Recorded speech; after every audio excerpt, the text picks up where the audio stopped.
Hello mga besi, share ko lang sa inyo. Ito nga pala binigay sa akin ng Japanese friends ko. Maraming salamat sa mga Japanese friends ko na laging nagbabahagi ng mga prutas at mga gulay at kung ano-ano sa akin. Ngayon pala ay panahon ng grapes dito sa amin.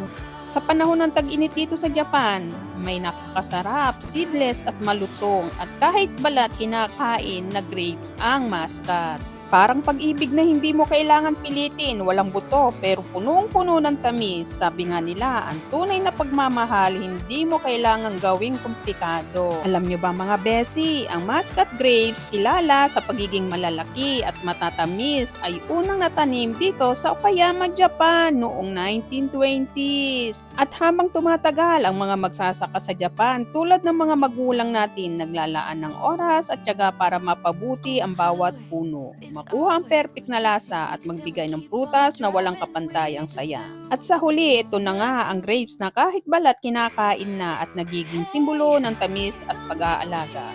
Ang aral na makukuha dito, minsan sa buhay katulad ng Muscat grapes, may mga bagay na hindi mo kailangang pilitin. Lahat ay dumadating sa tamang panahon. At ang mga buto ng ating mga problema ay natututo tayong tanggalin habang tumatagal. Kaya kung may pagsubok man, tandaan mo, ang buhay parang maskat, tamis lang, walang kailangang itapon.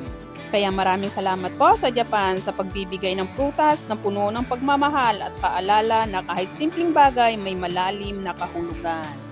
Salamat po sa panunood mga Kagris TV. Hanggang sa muli. Bye-bye!